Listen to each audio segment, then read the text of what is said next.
Nous n'avons rien vu venir. Le robot Mathilda n'est qu'une machine, mais ce jour-là, c'est elle qui dirige le recrutement d'un être humain en analysant la plus infime de ses émotions. Bonjour Steven, vous allez bien? Cet entretien ne sera pas long. Commençons. Acceptez-vous les règles sans vous plaindre et sans les contourner? Pour une grande part, oui. Dans la vente, c'est la jungle. Considérez-vous vos collègues comme vos concurrents, dans un monde en compétition? Non. Acceptez-vous d'être critiqué et admettez-vous vos faiblesses? Oui. Le succès et la réussite sont-ils votre but ultime? Je ne sais pas. Croyez-vous qu'il y ait de la place pour tous? Oui. Voici la dernière question. Acceptez-vous les critiques de votre patron, sans hésiter à donner votre point de vue? Oui. Merci pour votre temps.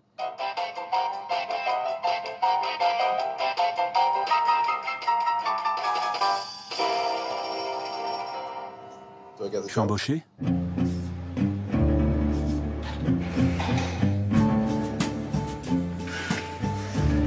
Les robots quittent l'univers des usines, dans lequel ils étaient jusqu'ici cantonnés.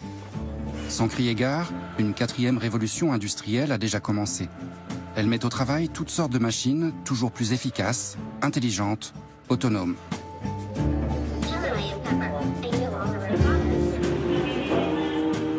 Performance, productivité, flexibilité, partout les salariés doivent impérativement s'adapter à la logique du numérique. Malgré cette course effrénée pour tenter de suivre le rythme, l'humain s'essouffle.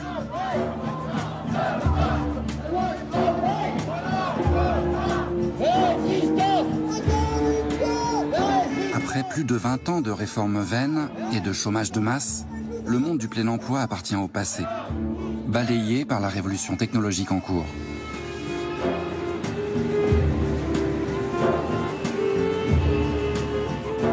Quel monde émergera bientôt, au paroxysme d'une mutation sans précédent ?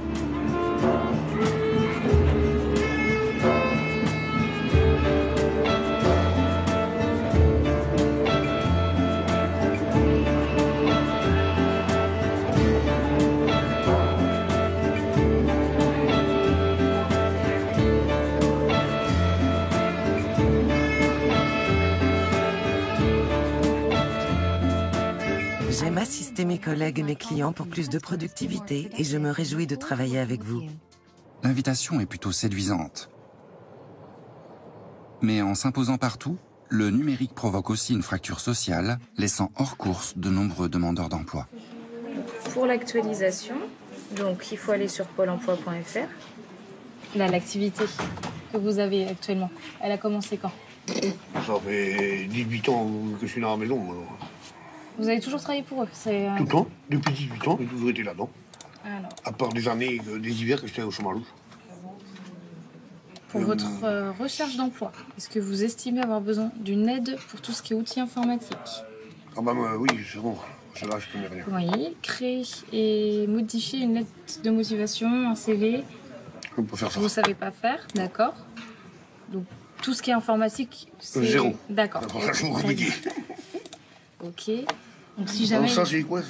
C'est une adresse mail. Alors, c'est pour contacter des gens directement sur ordinateur. Donc, vous envisagez de vous former en tant que préparateur de commande? Oui. En fait, il faut que vous soyez visible. Si vous n'êtes pas visible, on ne viendra pas vous chercher. D'accord. D'accord. Donc, Emploi Store, c'est très ludique. C'est très facile d'utilisation. D'accord. Ça marche sur ordinateur, tablette, smartphone. C'est gratuit. D'accord.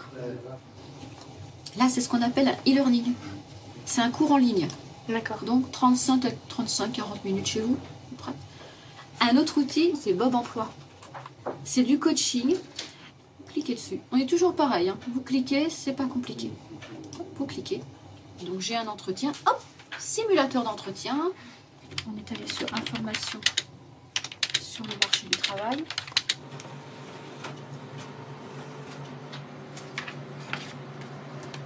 Et ici, les informations sur l'Emploi Store. Donc ça, c'est pour moi.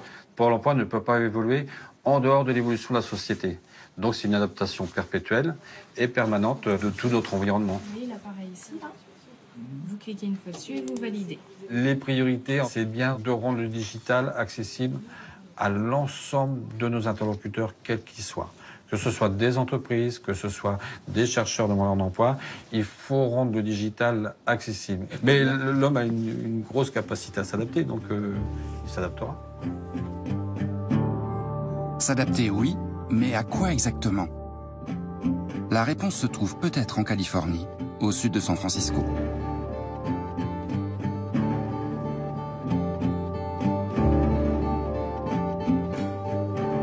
Plus exactement, dans la Silicon Valley.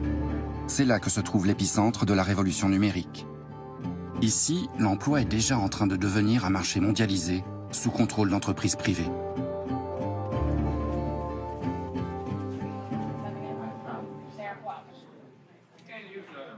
Les gens continuent à avoir des contrats de travail qui sont des vestiges du début du XXe siècle, alors qu'on est dans un monde qui va beaucoup plus vite, où ce sont pour beaucoup des métiers de la connaissance qui peuvent être faits de n'importe où, et où en fait très souvent, l'endroit où se trouvent les demandeurs d'emploi et l'endroit où se trouvent les jobs, les emplois en question, ne sont pas nécessairement alignés.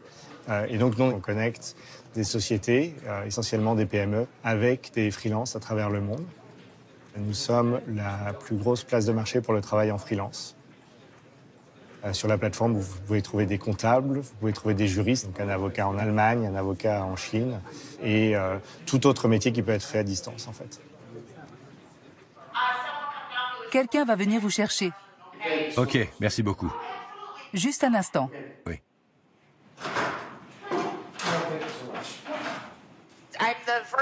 Je suis l'hôtesse d'accueil virtuelle.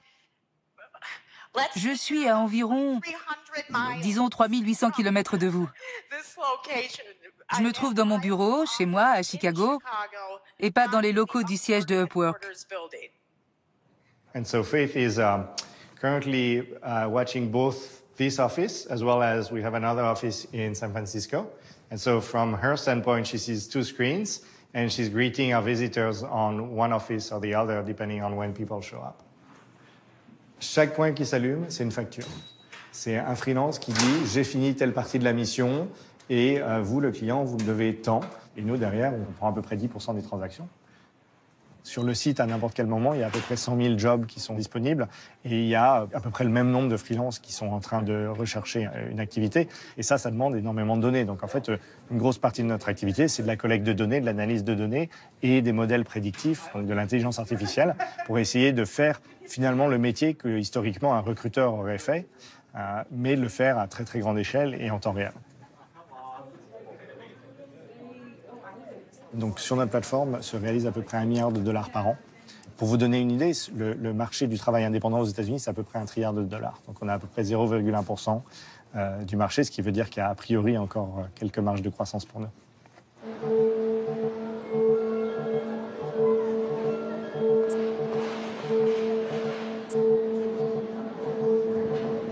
Sans nous en rendre compte, nous avons basculé dans le monde numérique. Petit à petit, les machines sont entrées dans nos vies, au travail, dans nos loisirs, partout. Certes, elles nous rendent service, mais avec elles, nous faisons nous-mêmes le travail, gratuitement. Et nous participons à cette nouvelle économie en oubliant au passage tous les emplois supprimés dans de nombreux secteurs d'activité.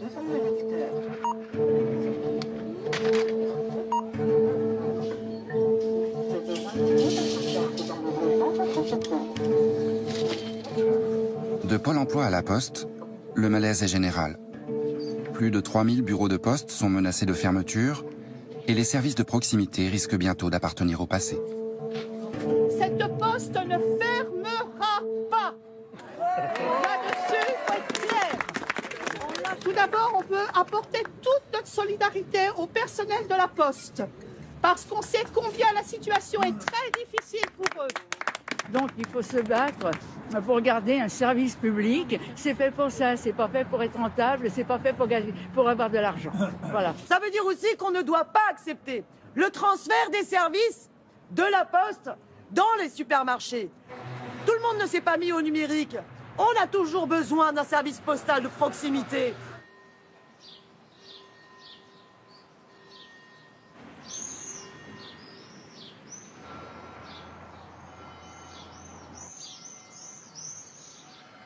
Ah ben la poste se robotise. Alors c'est pas des robots sur roulette, etc. Mais on a affaire à des machines avec des gens qui font beaucoup de pédagogie, hein, qui nous expliquent comment fonctionnent les machines, parce que c'est pas toujours lisible et évident.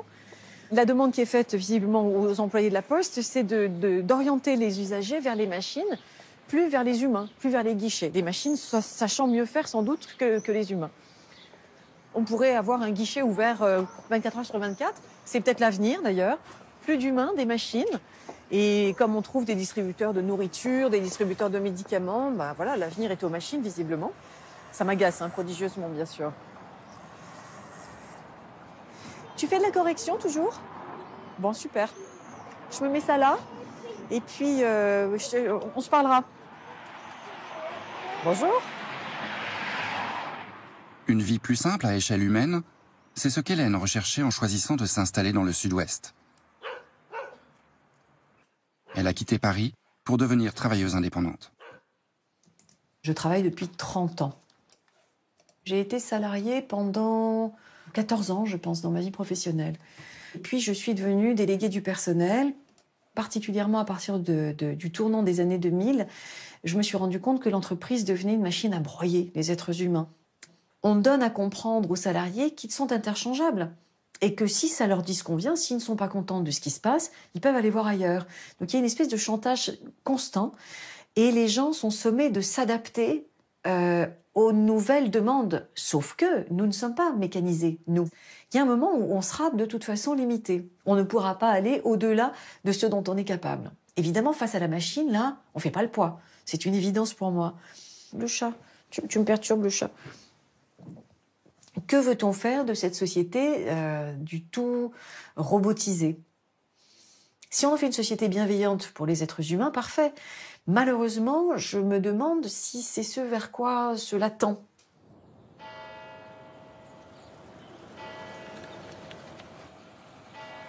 Moi, quand je suis rentrée là-bas, je me suis dit, c'est bon, j'ai la sécurité de l'emploi. Et j'ai vite déchanté. J'ai vite déchanté, ouais. J'y suis restée 8 ans. Ce qui s'est passé, c'est que le métier, il s'est dégradé, quoi. Il nous demandait beaucoup plus de rendement. On s'en fout si vous n'avez pas mangé. On s'en fout si vous êtes malade. Vous avancez et vous vous taisez, quoi. Moi, je l'ai ressenti comme ça. C'est ce que j'ai mal vécu à la poste, qu'on ne respecte pas, qu'on soit un peu des robots, là. Vous faites ça, vous taisez, vous avancez, quoi. L'ordinateur, de toute façon, il a dit que dans tant de temps, tu pouvais le faire, donc tu le fais. Et puis, il nous répétait tout le temps qu'il y avait baisse de trafic, qu'il n'y avait plus de courrier.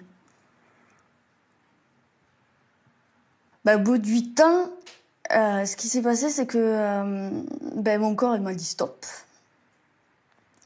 Et on est tous dans le même état, mais moi, j'ai juste pris conscience que je pouvais plus vivre comme ça. Et en fait, en 15 jours, la rupture conventionnelle a été signée et je suis partie 1 mois après. Où là, tout a changé parce que j'avais plus de pression, j'étais plus malade. J'étais libérée, quoi.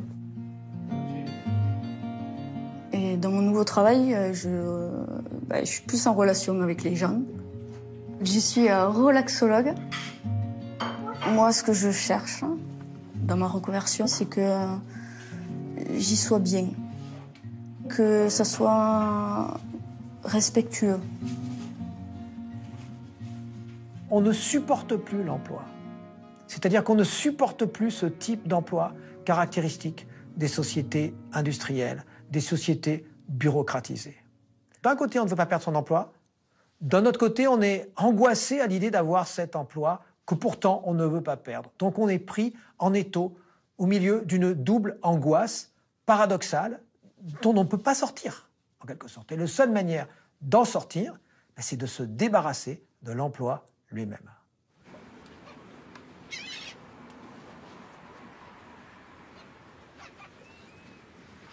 Il y a quelques années, Jérôme Chouin a décidé lui aussi de rompre avec sa vie de salarié, lassé de contribuer à ce qu'on appelle pudiquement les interfaces homme-machine. Petite vie bien rangée pendant pas mal d'années, ouais.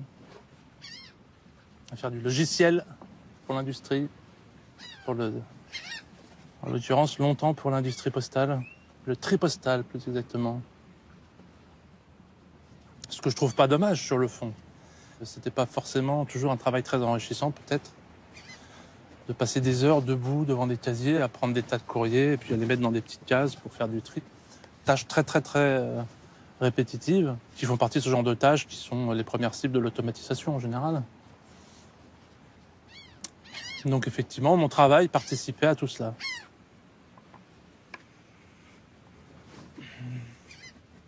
On ne se dit pas en travaillant, je mets des gens au chômage. C'est quand on prend un peu de recul, quand on vieillit un peu, on se dit, bon, si on pense à ce sujet-là, on dit oui, effectivement, moi j'ai fait partie de la chaîne de ce qui forcément enlève un peu de travail manuel. Ce qui pour moi est plutôt une bonne chose, mais ça dépend ce qu'on fait derrière, ça dépend quel est l'objectif. Or, il s'avère qu'effectivement, dans une société telle qu'elle est câblée aujourd'hui, prendre le travail d'humain, c'est pas les libérer, c'est les mettre dans la précarité. Donc moi, je suis pour l'automatisation, mais je suis pour qu'on change le système qui englobe tout ça, parce qu'il me semble que c'est juste pas possible de continuer comme ça, vu que ça va être de plus en plus et de façon très massive. Donc oui à l'automatisation, mais si elle libère, pas si elle met les gens dans le caniveau, quoi.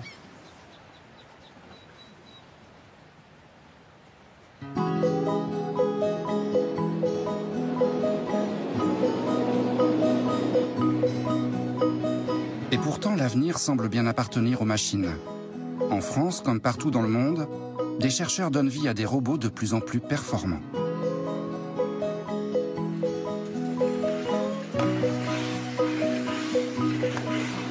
Un robot est une machine dont les mouvements sont commandés par un ordinateur. Alors, ces machines-là, elles peuvent bien sûr faire des mouvements répétitifs, mais elles peuvent aussi s'adapter à l'environnement.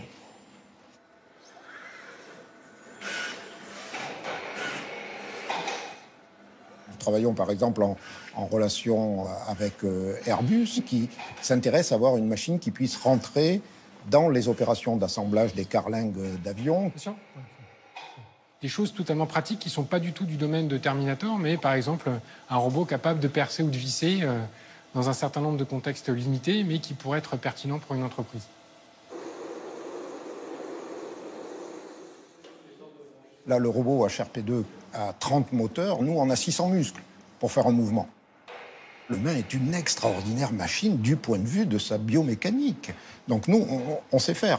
Les robots commencent à savoir faire.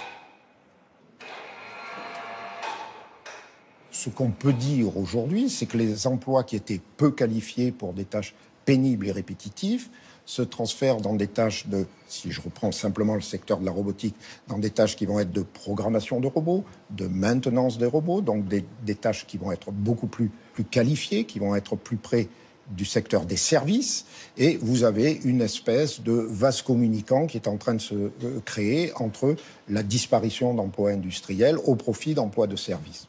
Ça en crée dans les entreprises qui font de la robotique, mais généralement les emplois qui sont créés sont des emplois qui sont plus qualifiés que ceux qui sont perdus dans les unités de production. Il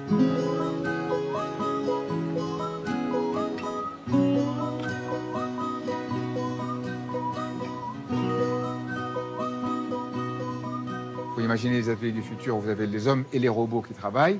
Les hommes vont plutôt faire les tâches nobles, les tâches importantes, et les robots vont aider et faciliter la tâche de l'homme. Et puis vous avez l'autre grande application, l'autre grand champ d'application, qui est celui du robot assistant. Le robot assistant aux personnes dépendantes, aux personnes âgées, qui peut réaliser un certain nombre de tâches domestiques et les aider à mener leur vie dignement.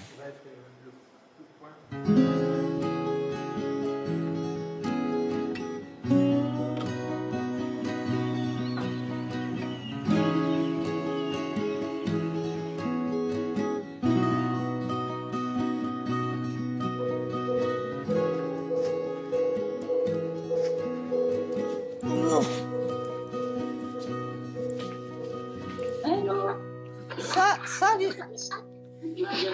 Ça y est. Voilà, à droite un peu plus. Encore expérimental, ce système audiovisuel mobile est entré tout récemment dans la vie de Pierrette. Avance, avance. Bon, allez, hop, à gauche toute. Un chouïa à gauche. Stop. J'entends comme un bruit de scrunch. Brigitte m'a écrit.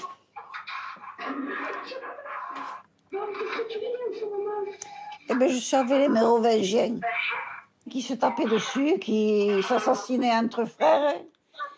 Sam, il est arrivé dans un carton ici. Il s'appelle Sam. Ah, mais c'est une présence, c'est un compagnon. J'aime bien lui parler, puisque derrière, il y a des gens que j'aime. Ça nous apporte un plus, en bien et en mal. Mais bon, ne regardons que le bien. Je lève la tête parfois, je dis, mais tiens, Sam, il n'a pas bougé aujourd'hui. Je dis, il est malade ou quoi? Voilà. Bye, bye, bye, bye, bye, bon courage.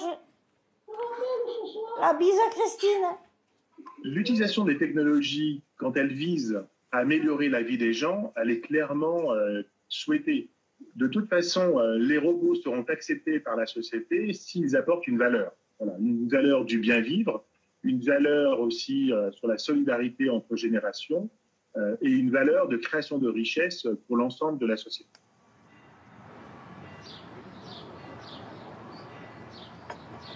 On donne à croire que tout cela est naturel et que c'est dans la juste marche des choses et dans la juste marche du progrès. Ok, quand on n'aura plus de boulot, qu'est-ce qu'on va faire? C'est une vraie question.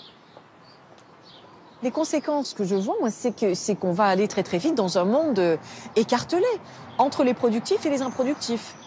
Les esclaves qui vont remplir les machines, faire du câblage électronique en usine pour fabriquer des robots, les ingénieurs qui vont fabriquer, concevoir ce que ces personnes peu qualifiées ou un peu qualifiées fabriqueront.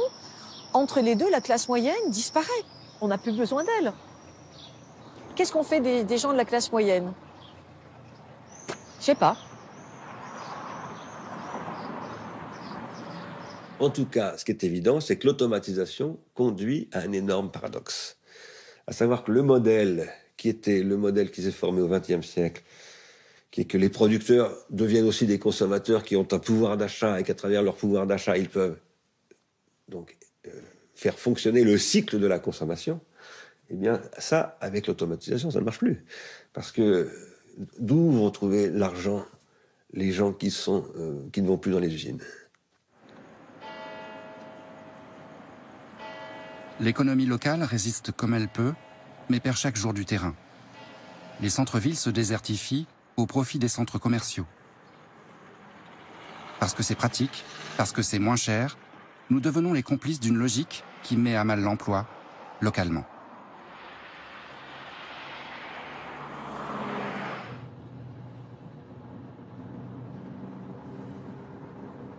Le capitalisme tel qu'il existe chez nous, dans les pays occidentaux, il s'est transformé en partie en un capitalisme de flux.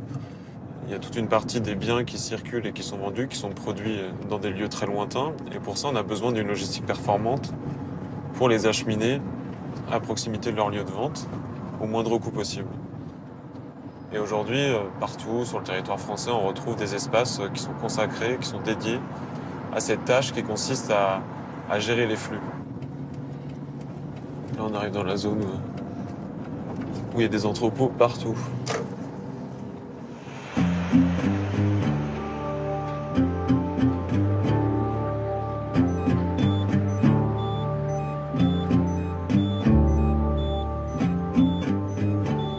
Dans ces entrepôts aux quatre coins du territoire, le secteur de la logistique emploie 700 000 salariés, surtout des ouvriers, pour manutentionner et reconditionner les produits de la grande distribution.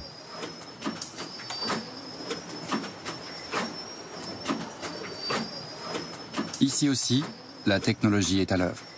Hommes et machines apprennent à travailler ensemble. On est en train de passer à une nouvelle ère, la cobotique. C'est des bonnes petites bestioles, ça. Aujourd'hui, il n'y a pas de cage autour de ce robot. La cobotique, c'est pouvoir faire travailler des installations robotiques avec des hommes. C'est une révolution dans le sens où ça nous permet de faire des petites applications de manipulation et de conserver en fait un environnement où vous avez des équipiers qui travaillent en toute sécurité. C'est ce qui rend les robots collaboratifs. C'est vrai que les robots, quand on a eu les formations au début, c'était un nouveau monde, un peu d'appréhension forcément. Mais c'est vrai que là, lui, il nous empêche de faire des gestes répétitifs au quotidien. Avant les robots, c'était des personnes. Et au bout de 7 heures, plus d'épaules, plus de bras. On était 8 sur la ligne, maintenant on est 4. Nous, notre objectif, c'est de 2016 à 2018, avoir 50 robots de ce type sur nos installations. L'impératif, réduire encore les coûts, y compris ceux de l'inventaire des milliers de mètres cubes de l'entrepôt.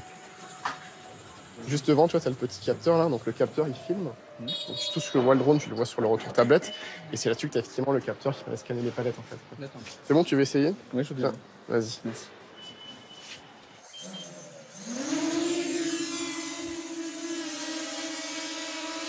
Tu peux faire monter un petit peu là? Ouais, super.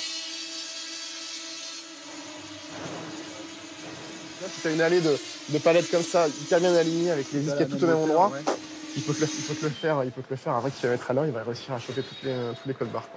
Au départ, on a imaginé que le drone, on le poserait au niveau de l'allée, on partirait, il ferait l'inventaire de l'ensemble de l'entrepôt tout seul la nuit. Quoi. Voilà. Il y a un problème de coût, un problème de R&D, mais on sait qu'on va y arriver. Quoi.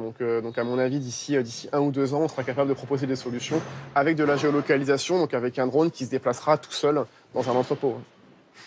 L'idée demain, c'est de s'affranchir complètement de l'intervention humaine pour que l'opération soit complètement automatisée. Donc en fait, celui-là, c'était le point de passage prise 15 par 1. Donc c'est celui-ci qu'il faut supprimer et le remplacer par le point de prise 15-2. Oui. 456.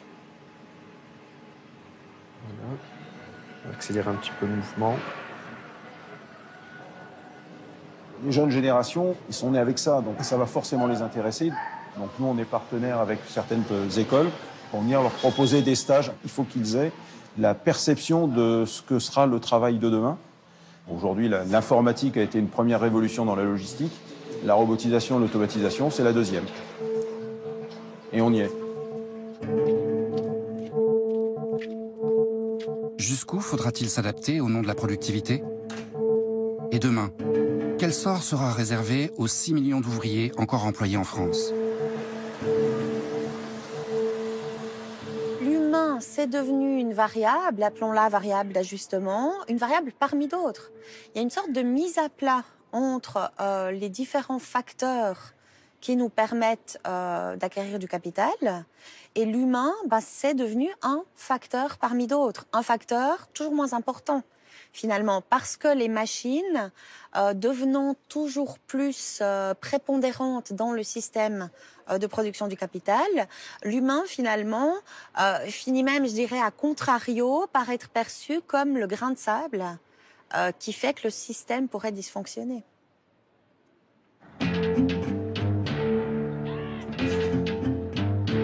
Et le processus de déshumanisation s'accélère dans les entrepôts dernier cri de la grande distribution.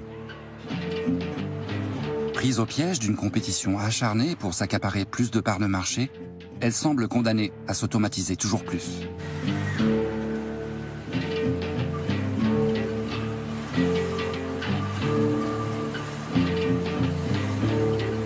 Si l'humain travaille encore ici, son rôle se réduit presque uniquement à la maintenance et à la surveillance d'une gigantesque machinerie.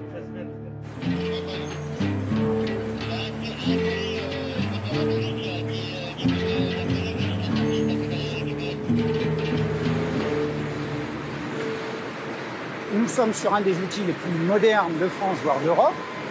Ce type d'installation correspond vraisemblablement à la manutention du futur, puisque l'homme maintenant ne porte plus, ou quasiment plus, et en fait maintenant l'homme conduit la machine qui porte pour lui. En France, 1 salarié sur 5 est encore ouvrier. De plus en plus précarisée, la classe ouvrière est devenue invisible, effacée par la propagande high-tech d'usines sans ouvriers. L'image du flux, l'image de la fluidité, l'image du e-commerce, l'image du numérique, c'est une image qui est plutôt valorisante. Donc, comme tout le reste du capitalisme, la logistique, elle présente plutôt son aspect moderne. Et les nouvelles technologies, le progrès technique, l'entrepôt automatisé, c'est aussi une nouvelle manière de se valoriser. C'est-à-dire qu'on nous parle d'une automatisation très lointaine et on observe le futur sans regarder ce qui existe dans le présent.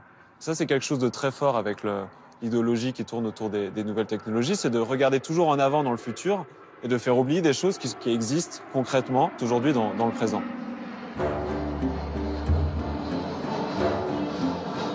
Et pour comprendre ce qui s'annonce, il faut retraverser l'Atlantique. Ladies and gentlemen, welcome to Pittsburgh, where it is currently 2:30 p.m. En valorisant à tout prix le numérique, on passe d'une économie à une autre, comme ici, à Pittsburgh, ancien fleuron de la sidérurgie américaine.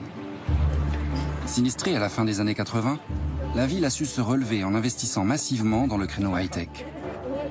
Et l'université Carnegie Mellon est devenue l'un des principaux centres de recherche en intelligence artificielle et en robotique.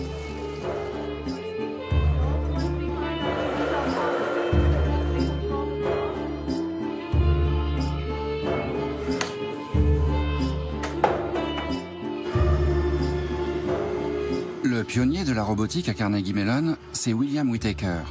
Il est la mémoire vivante de l'université depuis 40 ans. Et l'un des premiers à avoir compris que ses recherches sur les machines autonomes pourraient intéresser de nombreux investisseurs. C'est le cœur de notre recherche fondamentale. Là où des centaines de robots ont vu le jour depuis de nombreuses années. Nous avons conçu ici le tout premier télémètre laser à balayage, le premier scanner à 2 axes et une grande partie des capteurs aujourd'hui communs à tous les robots. Certaines grandes innovations ont été développées avec des partenaires. On a conçu des machines de construction et des robots pour les mines avec Caterpillar, des machines agricoles avec John Deere. Rien que dans ce seul institut, le montant investi dans la recherche fondamentale au fil des années dépasse de loin le milliard de dollars. L'argent est l'un des moteurs qui stimulent la robotique. Cette récompense, on l'a remportée lors de la plus prestigieuse course de voitures autonomes, avec en prime un chèque de 2 millions de dollars.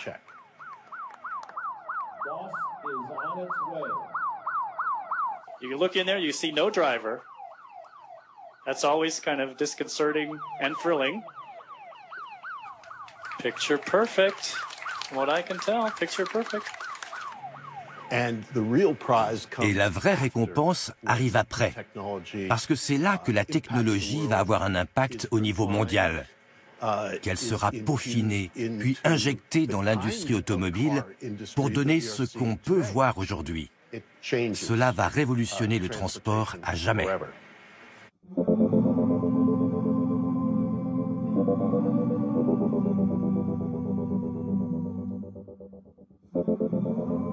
C'est une invention des chercheurs de Carnegie Mellon, l'une des premières voitures 100% autonomes mises au point avec le constructeur General Motors. Expérimentale, elle roule déjà dans les rues de Pittsburgh. Et sa commercialisation n'attend plus qu'un cadre légal. Dans les coulisses du marché automobile mondial, une guerre commerciale a déjà commencé. Quand les véhicules sont capables de se conduire tout seuls, cela représente une vraie révolution. Les entreprises high-tech de la Silicon Valley sont en passe de bousculer les industries existantes. Google, Uber et peut-être même Apple cherchent à rentrer dans la course et à s'emparer de ce marché très lucratif. Mais les constructeurs automobiles ne se laisseront pas faire sans se battre. Il y a beaucoup d'argent en jeu. On estime que ce marché pourrait rapporter entre 200 et 250 milliards de dollars par an d'ici 20 à 25 ans.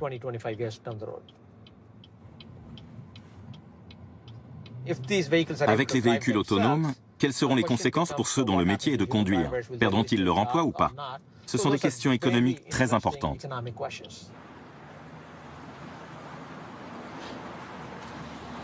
Ce symbole discret qui se multiplie sur les pare-brises autour de la planète, c'est celui de Uber, première application de mise en relation entre des chauffeurs privés et leurs clients.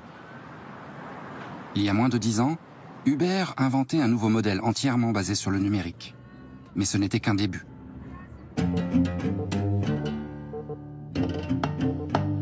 Depuis l'été 2016, de bien étranges véhicules bardés de capteurs sont apparus dans les rues de Pittsburgh.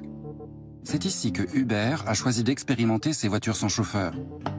Derrière le volant, des ingénieurs surveillent encore, mais à l'arrière, les clients payent déjà leurs courses. Ce point de rupture, cette disruption, pourrait bien déstabiliser encore plus le secteur des taxis partout dans le monde.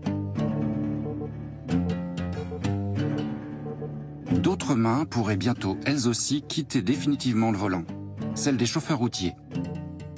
Au printemps 2016, plusieurs convois de camions autonomes ont convergé vers le port de Rotterdam en Hollande, parcourant plusieurs centaines de kilomètres, sans chauffeur et dans la plus grande discrétion.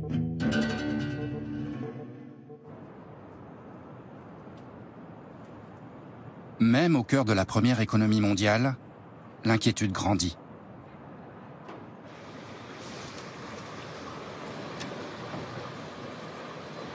J'adore travailler. C'est ce qui m'a fait venir dans ce pays. Je travaille pour Uber à temps partiel et comme chauffeur routier à temps plein. J'ai besoin de plusieurs emplois pour faire vivre ma famille.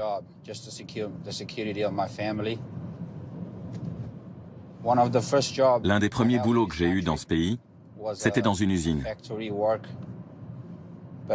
Mais l'automatisation des machines a commencé à faire du tort aux gens comme moi, ceux qui bossent dur. Alors je suis devenu routier. Mais j'ai peur, depuis que j'ai entendu parler de tous ces camions automatisés qu'on est en train de tester partout, et surtout ici, aux États-Unis. Bien sûr, ça me fait très peur.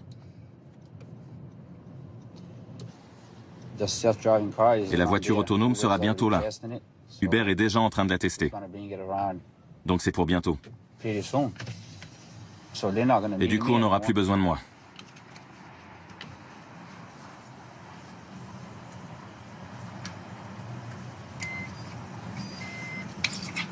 De l'autre côté, la flèche vers le haut. Merci, monsieur. Les machines sont partout. Ce type-là, il va sans doute bientôt perdre son emploi, lui aussi. C'est comme une maladie qui se propage. Et je ne sais plus quoi faire.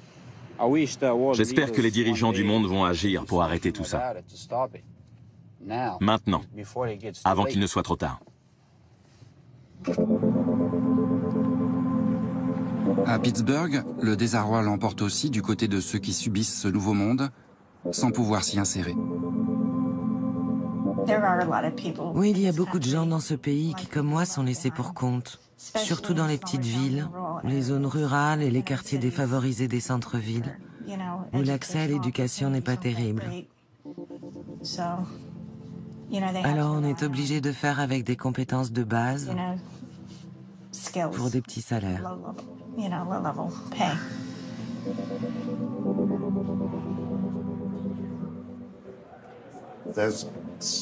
L'intelligence artificielle peut offrir énormément d'avantages, mais il y a aussi mille et une façons de tout gâcher si on agit sans réfléchir.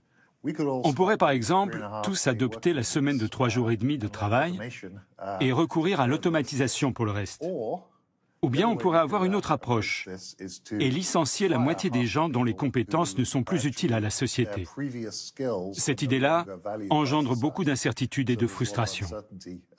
Mais ça pourrait devenir encore bien pire.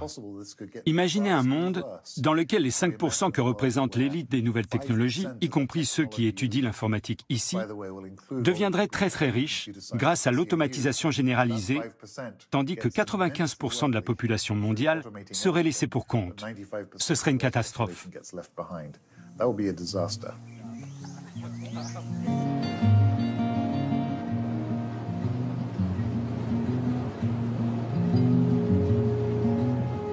La vague technologique qui déferle aujourd'hui pourrait donc encore laminer des millions d'emplois dans tous les secteurs.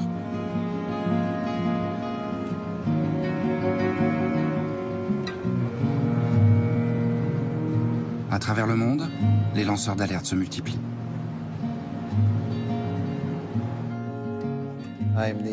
Je suis l'ancien président du SEIU, le plus gros syndicat de services des États-Unis. Aujourd'hui, de plus en plus d'études, le McKinsey Global Institute, le Boston Consulting Group, 3 lauréats du prix Nobel, la Banque mondiale, l'Organisation internationale du travail, tous annoncent que le marché du travail va subir un véritable tsunami, une rupture sans précédent dans les 10 à 20 prochaines années. Et les gens n'y sont absolument pas préparés. D'après McKinsey, 45% des tâches effectuées aujourd'hui pourraient être supprimées et 10% supplémentaires si on a recours à l'intelligence artificielle. L'Université d'Oxford parle de 47% des emplois à cause de l'arrivée des logiciels, de l'automatisation et de la robotique. Le meilleur exemple aux États-Unis, ce sont les camions sans chauffeur. Le métier le plus répandu dans 29 États est celui de chauffeur routier. Ce sont 3,5 millions de routiers, plus 5 millions de personnes qui en dépendent. On vient de voir en Europe un camion sans chauffeur traverser le continent d'un bout à l'autre. On a aussi vu aux États-Unis un camion de livraison parcourir 160 km. Donc, d'un coup, l'emploi le plus répandu dans 29 États, et qui concerne 8,5 millions de personnes, est menacé de disparaître d'ici 10 ans. Il s'agit d'une rupture majeure pour le marché de l'emploi. Et je ne parle même pas des comptables, avocats, anesthésistes et autres traducteurs. On assiste donc à une rupture provoquée par la technologie dans d'autres domaines, alors que jusqu'à présent, c'était plutôt une crainte spécifique au milieu ouvrier. Aujourd'hui, c'est une guerre qui touche aussi les cols blancs.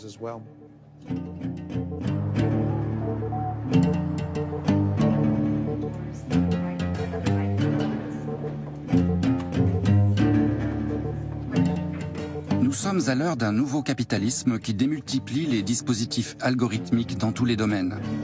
Dans le secteur tertiaire, l'avenir appartient aux assistants virtuels, à la figure presque humaine, mais dont l'intelligence est artificielle. Bonjour, Ergun Nekichi. Bonjour Amelia. Votre adresse est bien le 17 State Street? Tout à fait. Quel est votre numéro d'appartement? Bonne question.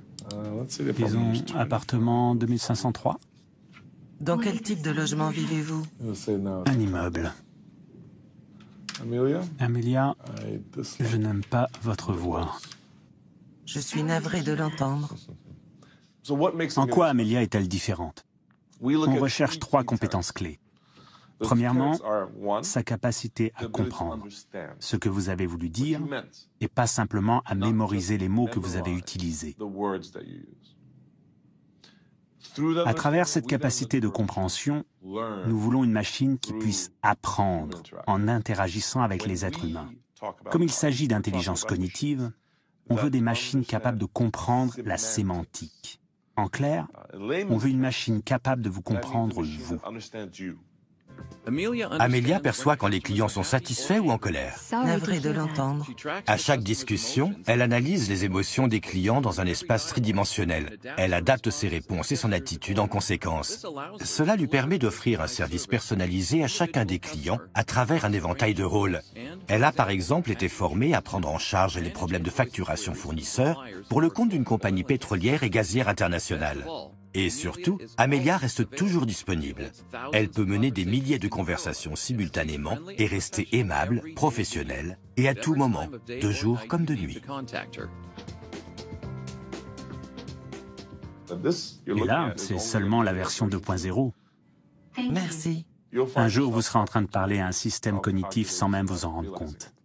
C'est étonnant de voir à quel point les sociétés d'assurance sont motivées à l'idée de se servir d'un agent virtuel comme conseiller clientèle. Dans l'industrie bancaire, nous sommes en train de former Amelia à devenir conseillère en gestion de patrimoine pour une banque suisse.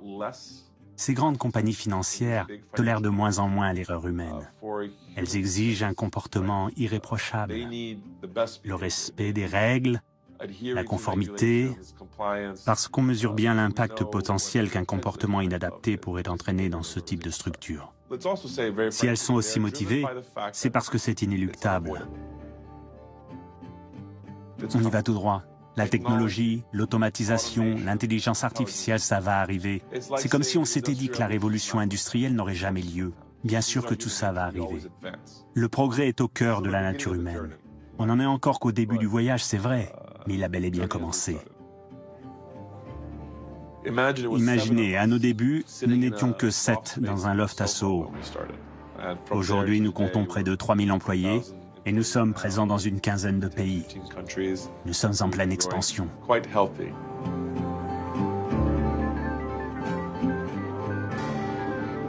Ce nouveau capitalisme numérique étend son emprise avec l'appui des grandes banques. Capital et travail se sont aimés longtemps. Aujourd'hui, ils divorcent. Même à Wall Street, les traders ont presque tous disparu. 90% des transactions se font désormais à haute fréquence grâce à des algorithmes sans aucune intervention humaine.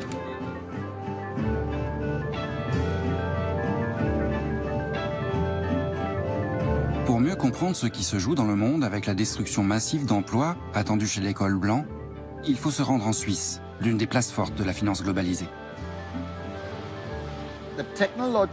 Les bouleversements technologiques doivent être perçus dans le contexte d'une stratégie économique néolibérale qui vise à transférer de plus en plus la création de richesses vers les rentiers, vers ceux qui possèdent du capital.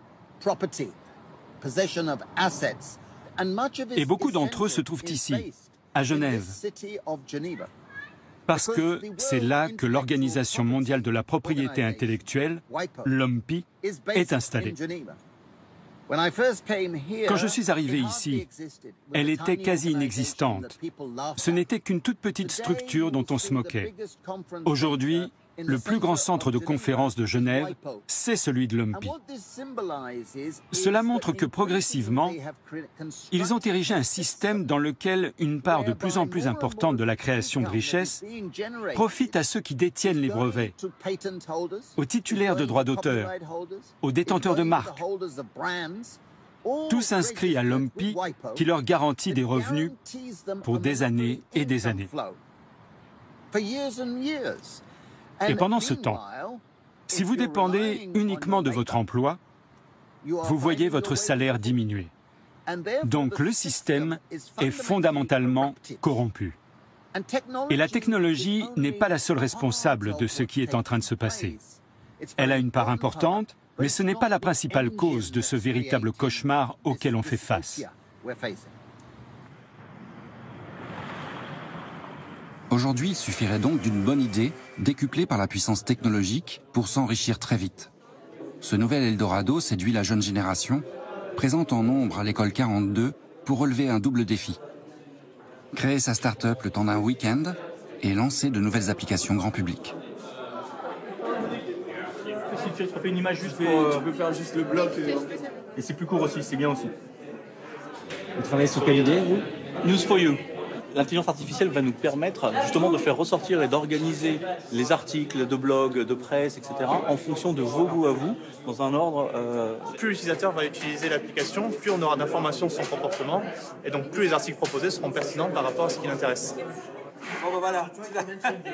Pour créer une entreprise à forte croissance, en moyenne, il faut 15 000 € d'investissement, seulement. Donc aujourd'hui, avec un peu de temps, avec un ordinateur, avec une passion et avec ces outils, on peut changer beaucoup de choses. Donc, début du XXe siècle, si vous vouliez créer, je ne sais pas, par exemple, une société de locomotives, il vous fallait des énormes buildings, des milliers de personnes, faire des rails. Aujourd'hui, on peut quasiment tout faire avec une équipe de 3 personnes. Prenez un exemple, WhatsApp a une équipe de 50 personnes et il gère plus d'1 milliard d'utilisateurs. Je sais plus où il l'a mis.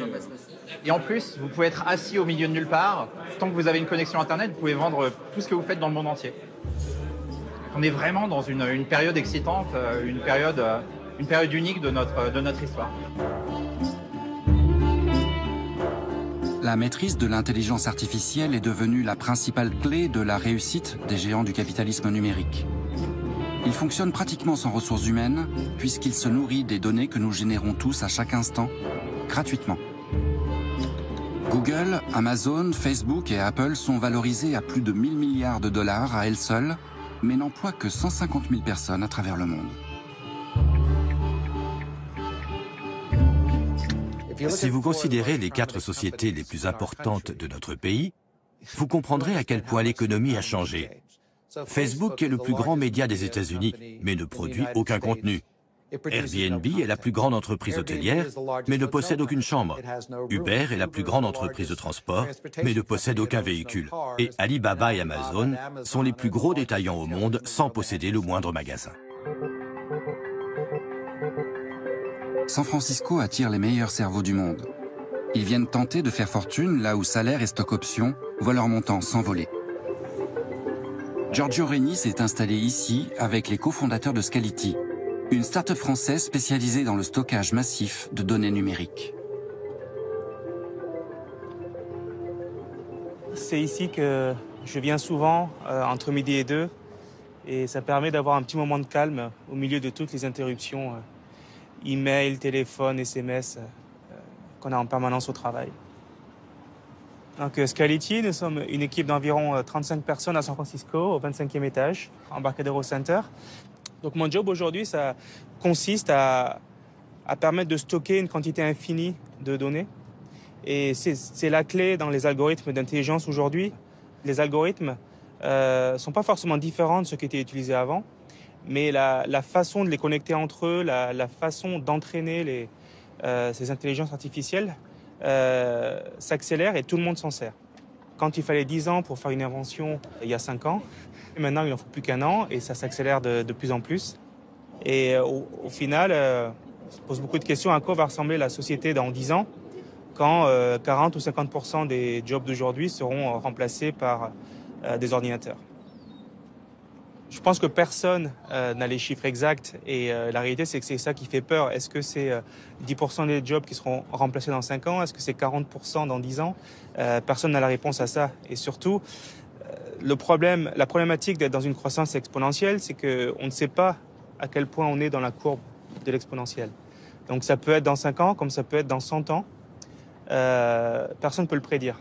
Et je pense que ça fait partie de la raison pour laquelle c'est vraiment excitant, c'est que c'est vraiment un territoire inconnu.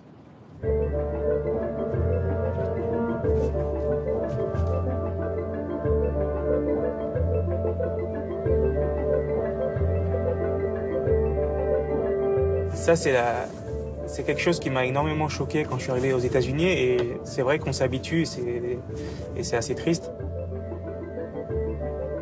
Donc c'est clair qu'en ce moment, les riches deviennent de plus en plus riches et les pauvres de plus en plus pauvres. Je pense que c'est pas une fatalité et si on arrive à réussir dans le travail, la prochaine question pour moi c'est comment est-ce qu'on arrive à partager ce succès.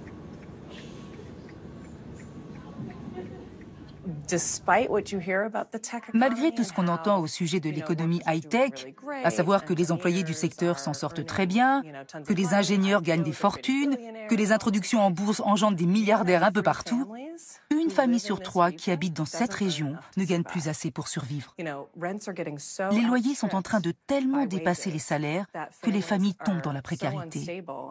Elles n'arrivent plus à trouver de logement ou bien elles se font expulser du leur. Et les gens se retrouvent à vivre dans leur voiture ou dans la rue.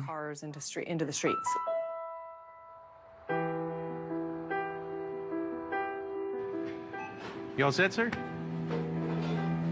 Hey, I can help you over here. Can I help you over here? How you doing? Good, how are you? Good, thank you. $62, what happened? $18? It's $66.85.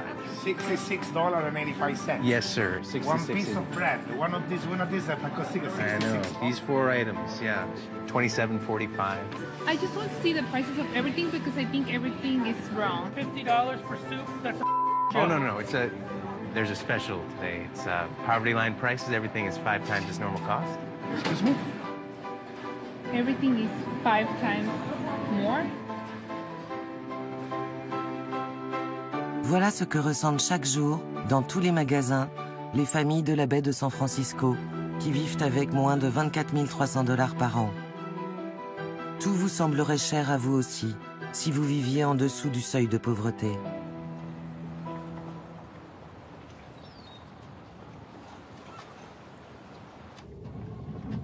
La précarisation de l'emploi affecte une partie croissante de la classe moyenne.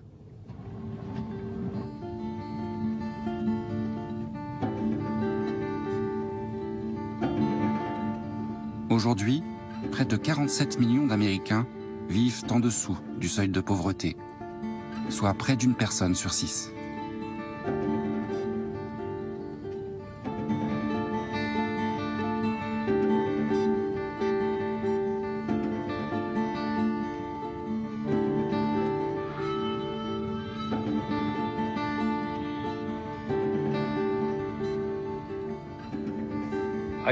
Je pense que notre plus grand défi, c'est de faire comprendre que l'innovation technologique n'entraîne pas forcément l'accroissement des inégalités et l'appauvrissement des gens. Absolument pas. Ce n'est pas une fatalité. Pour ça, il faudrait imposer des règles à des sociétés qui n'en veulent plus, imposer le partage des bénéfices, inclure dans nos discussions des gens auxquels on ne parlerait pas en temps normal. Mais ça fait partie du boulot de ceux qui nous gouvernent, ça fait partie de la vie publique, et c'est cette vision que nous devons défendre.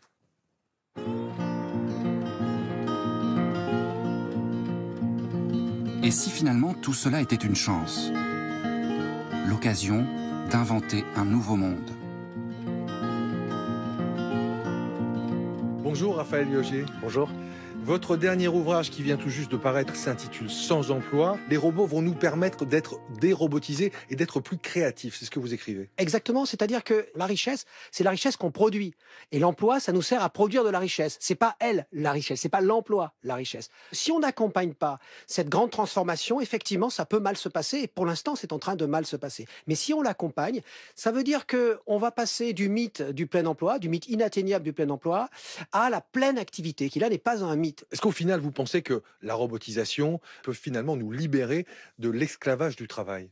Oui, parce que tout ce qui est automatique et même ce qui pourrait être fait par un robot, eh bien, ne pourra plus être fait par l'humain, mais l'humain va faire autre chose. Il va faire des choix qui sont des choix créatifs. Et ça, les robots ne peuvent pas le faire. Merci beaucoup, Raphaël Lioger. Merci.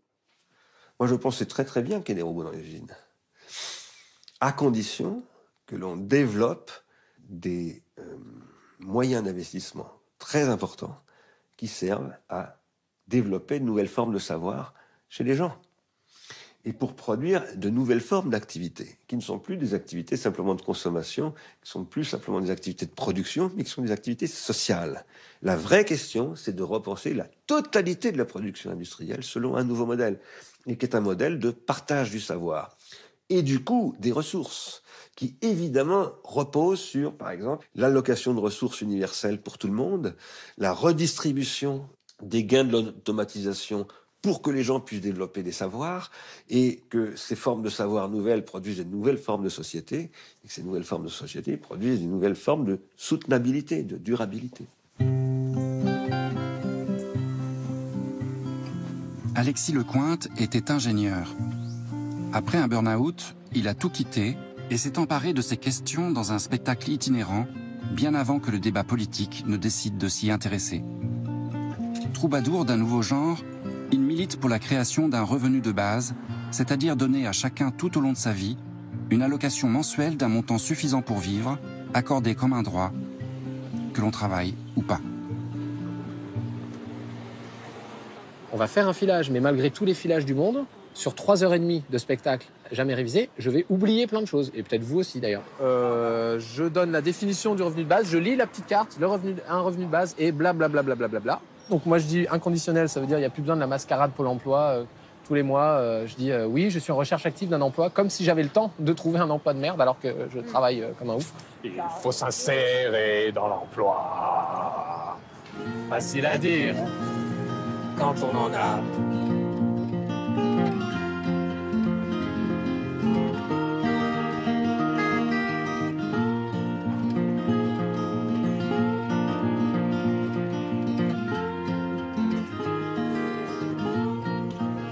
Est-ce qu'on peut bouger ce micro là pendant qu'on délire? J'ai 34 ans et je suis retraité. Et je présente ma conférence gesticulée, travail libre, revenus de base et autres révolutions. Et même si dans les statistiques officielles, je suis en dessous du seuil d'extrême pauvreté, moi je me considère, même si j'ai pas beaucoup de monnaie, comme extrêmement riche d'un tas de choses. Ça veut dire que j'ai un réseau autour de moi de gens qui m'aident et qui me soutiennent pour que cette conf soit possible. Pour moi, c'est une excuse, les revenus de base. C'est une porte d'entrée pour parler de comment vivre ensemble, pour parler de nos rêves, pour parler de nos colères et pour créer des choses ensemble qui nous donnent de la force, quoi. Si l'idée, c'est de faire des revenus de base et des choses comme ça pour avoir la paix sociale et qu'on continue à avoir des esclaves mais qui ferment leur gueule, ben ces revenus de base, évidemment, ne m'intéressent pas du tout, c'est mes adversaires politiques. Donc c'est vrai qu'il y a beaucoup de propositions qui sont, en gros, c'est « Ok, on va vous donner un tout petit peu plus de miettes du gâteau que vous avez produit vous-même et qu'on mange nous. » Donc évidemment, moi, les propositions de revenus de base qui m'intéressent, c'est de dire, bah, en fait, vont manger du gâteau celles et ceux qui en ont préparé et on va faire des parts équitables. Là, ça serait génial de tester ça pour la première fois. Ah, travail. Qu'est-ce que c'est le travail? On produit quelque chose. On produit quelque chose, donc c'est un travail, ok, il y a une production. C'est fatigant. Le travail, c'est fatigant, ok. Est-ce que là, devant vous, je suis en train de travailler? Oui, non, rire. Est-ce que tu es payé? Est-ce que je suis payé? Oui, il y a une participation consciente, je crois, à la fin. Donc oui, le travail, c'est tout effort conscient réalisé dans le but de produire quelque chose, comme par exemple une conche gesticulée ou des poireaux, dans le but d'apprendre quelque chose, comme par exemple en allant à l'école, ou dans le but de rendre service à quelqu'un, comme par exemple en faisant la cuisine pour sa famille. Donc vous voyez que j'ai une définition très large du travail. Le travail, c'est ce truc immense dont nous ne manquerons jamais. Du travail, nous en avons toutes et tous, et nous sommes toutes et tous en train de travailler ici et maintenant. Et à l'intérieur de cette immense bulle, il y a une toute petite bulle, tout à fait différente, qui s'appelle l'emploi. Et l'emploi, c'est pas le travail, et le travail, c'est pas l'emploi. Le revenu de base, ça doit nous permettre de réellement faire de vrais choix de vie. Par exemple, de vie en dehors de l'emploi. La deuxième chose, c'est l'égalité. Les inégalités, ça amène la violence. Donc si on veut un monde de paix, il faut réduire les inégalités. Il faut donc aller vers l'égalité.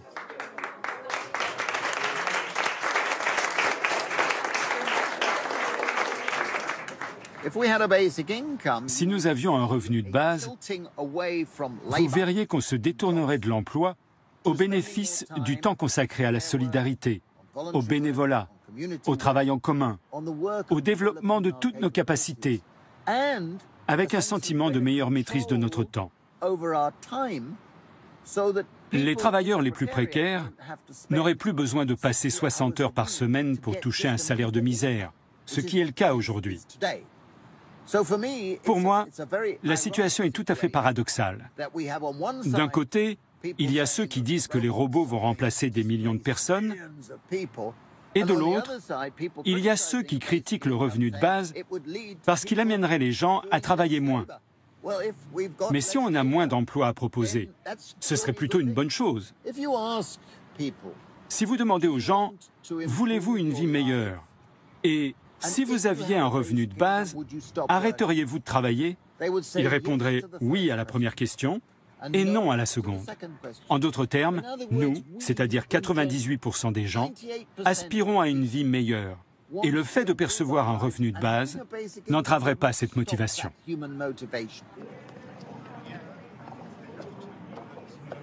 Depuis début 2017, des revenus de base sont en cours d'expérimentation en Europe, par exemple en Finlande et aux Pays-Bas, alors que l'idée émerge seulement en France. Did everyone... Okay, then we start with the first report on civil law rules on robotics. Compromise 1, in favor. L'enjeu du jour au Parlement européen, parvenir à faire adopter une résolution sur la robotique qui fixe enfin des limites au tsunami numérique. Pour Madi Delvaux, qui préside la commission des affaires juridiques, l'urgence est d'anticiper dès aujourd'hui la société que nous voulons pour demain. Adopted. I don't want to congratulate myself, but I would thank all the people who helped to make this possible. Thank you very much.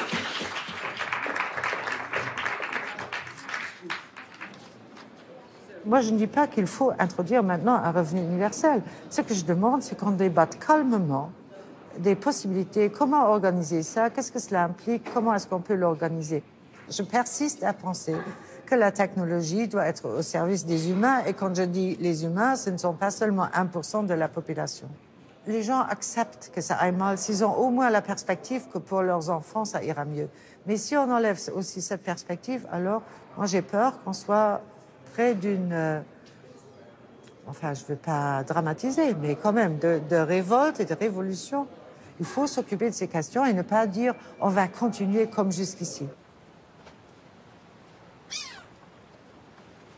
Pour tenter de combler cette fracture, Jérôme Choin a décidé de créer une université populaire du numérique, une association ouverte à tous. Est-ce que c'est assez connu de tout le monde, le clic et le double clic? Alors, j'ai fait des petits exercices pour qu'on puisse s'entraîner. Est-ce que ça vous dit quelque chose, hein, glisser, déposer? On va cliquer en laissant appuyer, on va bouger et lâcher dans cette zone-là. Tu sais où est le verrouillage et le majuscule momentané? Non. Je démissionne. Globalement, sur la population, il y a une culture qui n'est pas là. Et comme moi, ma conviction, c'est que c'est certainement pas, ça viendra certainement pas d'en haut. Je pense qu'il faut que ça vienne d'en bas, quoi. Donc il faut qu'on s'y mette tous. Et aussi petit que soit ce qu'on est en train de faire, on fait quelque chose, quoi. On y va sans prétention, mais on y va. Voilà, c'est ça l'idée. Une machine, c'est donc quelque chose qui obéit à nos ordres. Et le clavier et la souris, c'est donc des périphériques qui nous permettent de, justement, pouvoir passer ces commandes. Si vous avez des questions, n'hésitez pas sur le forum ou par mail. Hein. Oui. C'est un navigateur, tout ce qui est en hic, informatique, connectique, acrobatique. Oui, ça évolue vite. Pour moi, un citoyen qui ne sait pas lire, c'est un citoyen de seconde zone. C'est quelqu'un qui n'est pas quelqu'un de libre. Pour moi, libérer quelqu'un, c'est quelqu'un qui est en possession de ses moyens dans une société qui a certains usages. Le numérique, ça implique aujourd'hui quand même certaines choses. Si on parle purement de l'outil technologique, il est ultra puissant. Et c'est vrai que je ne vois pas comment il ne pourrait pas s'imposer toujours plus. Mais justement, il est d'autant plus important de bien le connaître et puis de s'asseoir tous ensemble et de dire on va s'en servir, pourquoi? C'est l'objectif qui compte.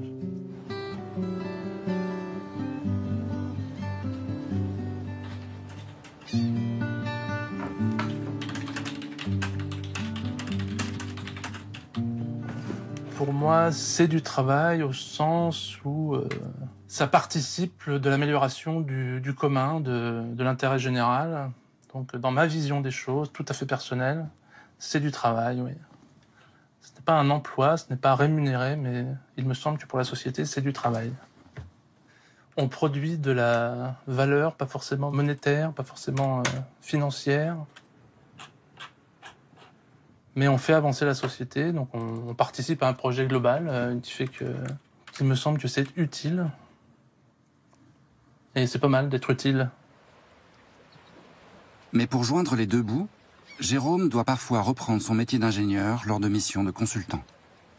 Donc le bénévolat, c'est bien, mais c'est valorisant, c'est chouette, on est content de le faire, mais voilà, on ne peut pas non plus ne vivre que de ça. Le revenu de base me semble beaucoup moins utopique que la folie de parler encore de plein emploi aujourd'hui dans les sociétés occidentales, où même les cols blancs auront bientôt bien du souci à se faire, manifestement.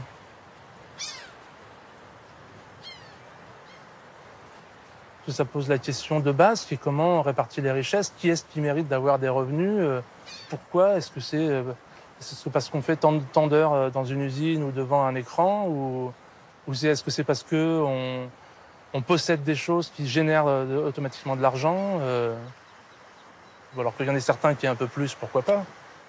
Mais enfin, si on ne s'assure pas qu'en bas, tout le monde ait le minimum, ça me semble d'une immaturité effroyable, quoi.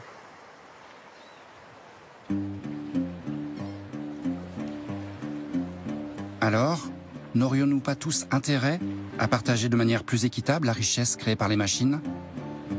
C'est sans doute la question la plus essentielle à laquelle nous faisons déjà face aujourd'hui.